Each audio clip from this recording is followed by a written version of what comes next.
Good day, everybody. This is Yin Yang in California with Morsels of a Thought number 1435.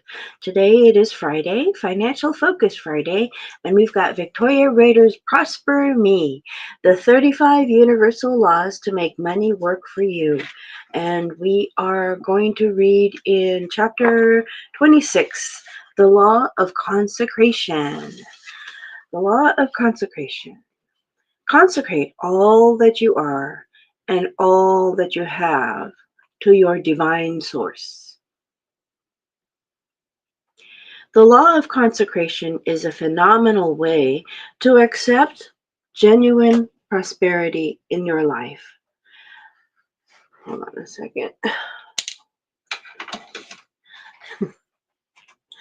Into your life, whether it be in money, health, relationships, or another way. For clarity, consecrating is to put something to Creator's use in the best and highest way. The law of consecration states you are to dedicate all you are and all that you have to God, letting your letting your eternal energy shine as me. It is a lifelong process of surrender to becoming a vehicle of the divine source here upon the earth. Excuse me while I can't, I just woke up. Nah. For some, this will be more natural. Great examples of those living this law are those called to preserve human life at any cost. Nurses, doctors, firefighters, and first responders. They are living the law of consecration by dedicating their lives to expanding the lives of all. Then there are others who may or may not, who, then there are others who may not have a natural facility for consecration, being overly attached to physical possessions and fearing to lose them. Pardon me. The Buddhist principle of detachment is a major aspect of the law of consecration. Oh, detachment.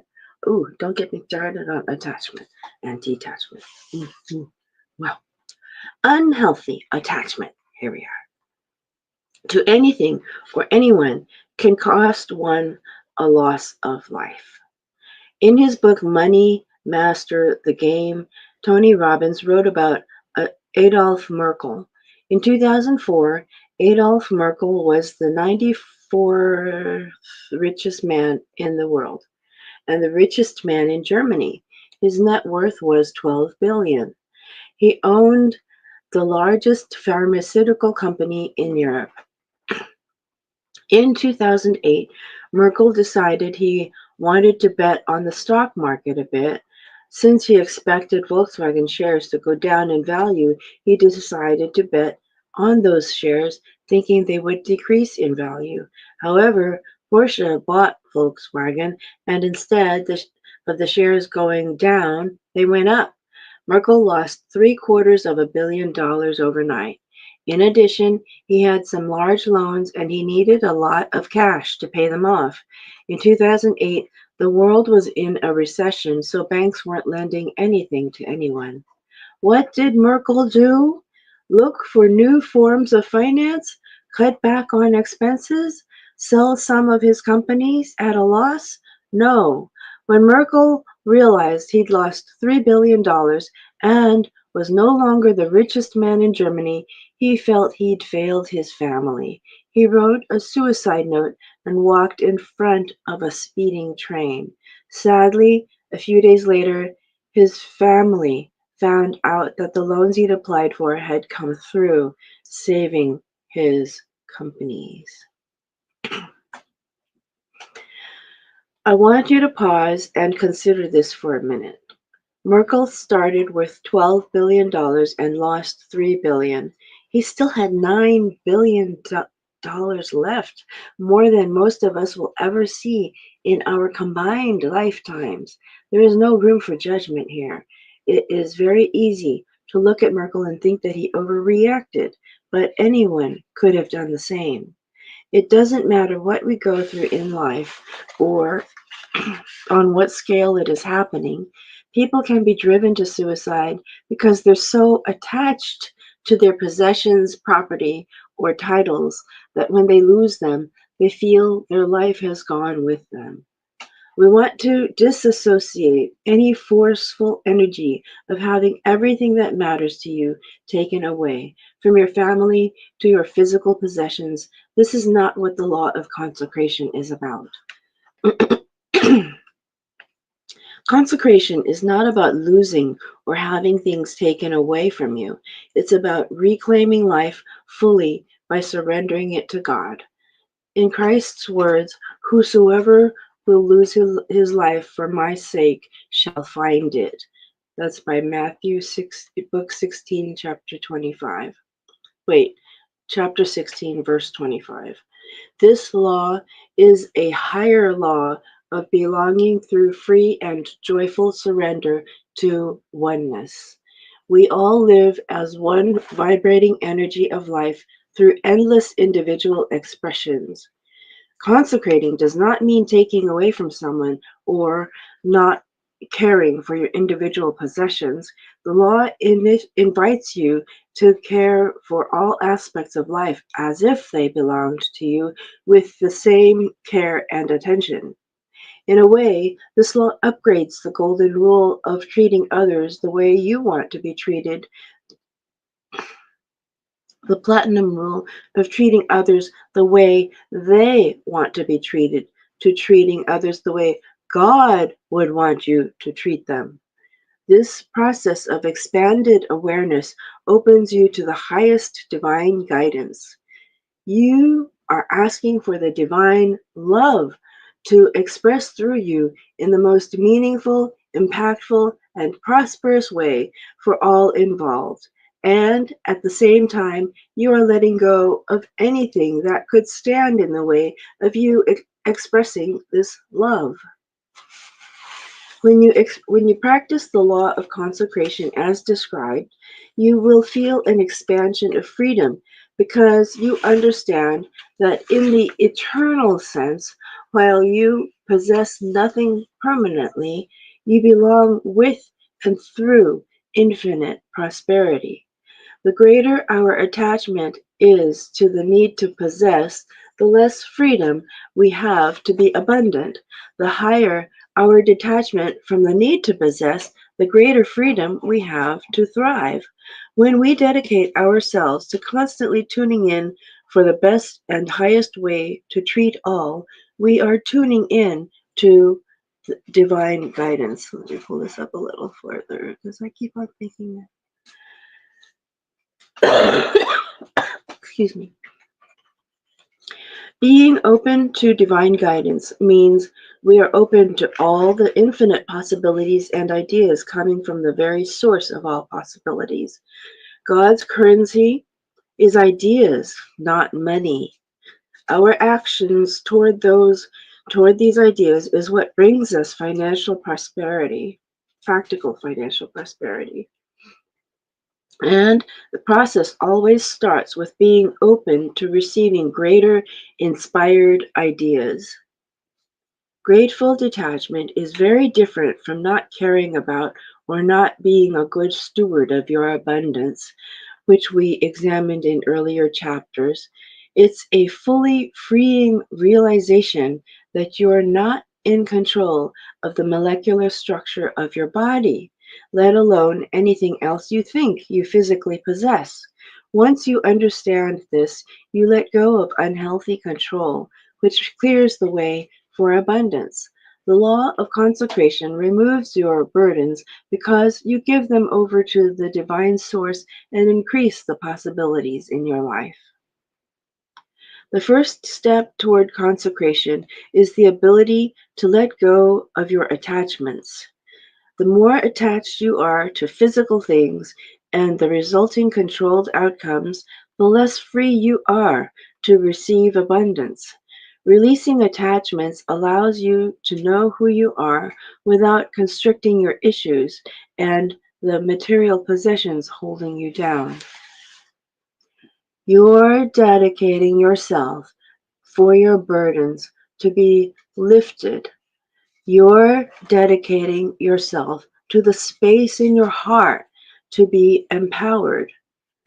You were created for sacred purposes and to live your life to the fullest.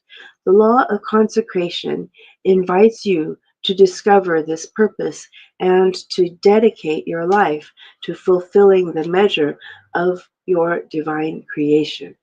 It asks you to lay down your burdens into your Creator's hands and seek inspired guidance instead. It is a process of surrendering M, your mortal material matter, to E, your eternal expansive energy. M is small letter M, E is capital letter E. The law of consecration frees you from anyone or anything ever having power over you because you're reminded that you are an eternal being of light who is infinitely loved by your divine creator. The action steps are make a mental agreement to give up all your possessions and troubles to God's care. Put your hand on your heart and address your Maker in the language that is authentic for you. Creator, I trust you fully and completely. I dedicate all that I am and all that I have to your guided care. Set me free. Show me the way.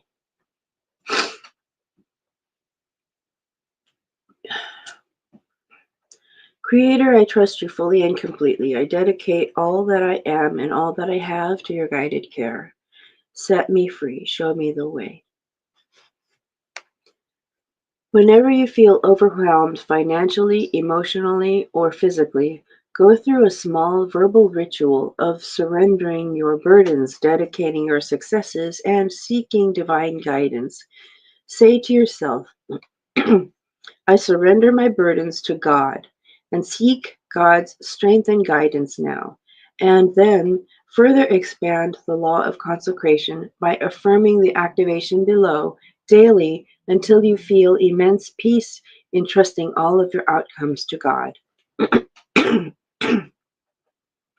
Number 3, to challenge yourself further, ask yourself, what is one physical item I have come to be very attached to? Consecrate it verbally by saying, I am letting go of this attachment so that it can bring prosperity to someone else. We are one. As others prosper, I am prospering. And then gift that exact item to someone that you are guided to gift it to. Allow for the universe to support you in more prosperity by delivering an unexpected miracle into your life due to living this law. Activation. Read the activation below out loud. Then close your eyes to feel a gentle shift. Before I go on, I should say there is something that I'm attached to that I could give to somebody, excuse me, that could probably use one, and I'll find out if they have one already. I now understand, practice, and live the law of consecration. I consecrate all that I am and all that I have to divine care.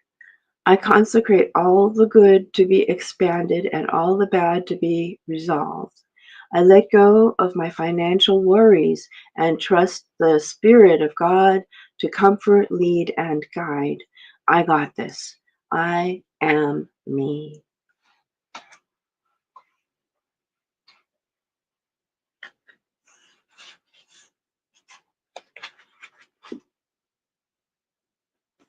Oh.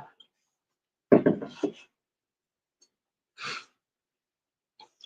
seems that consecration is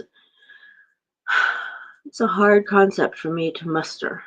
I don't think that I understand it as well as I wish I would, but I'm full of attachments in my life, so that is a big thing to deal with.